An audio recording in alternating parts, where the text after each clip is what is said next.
السلام عليكم شبابنا الطيبة. اليوم رجعنا لكم بالحلقة الثانية إن شاء الله بالقناة. ديجيتال بيت الزاد العربي الأصلي اللي ما داخله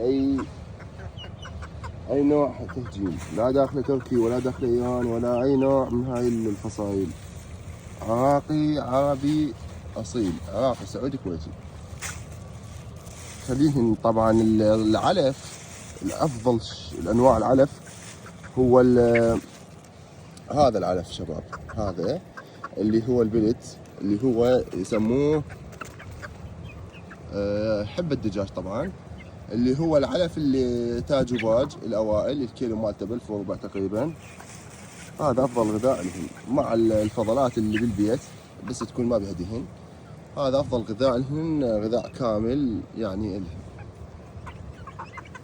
هاي شوف شلون تعرفون المواصفات. احسن لكم ان شاء الله فيديو ثاني عن مواصفات الكويتي والسعودي الاصيل ان شاء الله. هم راح اجيب هاراتي وراح اجيب اوشام ان شاء الله، واصور لكم مقاطع اخرى. بس ضيفوني بالقناه حتى تشوفون كل الجديد. راح ابلش ان شاء الله وياكم كل يوم فيديو او مقطعين اشرح لكم بها عن انواع الدجاج اللي راح اجيبها ان شاء الله. عندنا الكوجي راح نجيب من عنده الكوجي وكل انواع الدجاج الزينه ان شاء الله.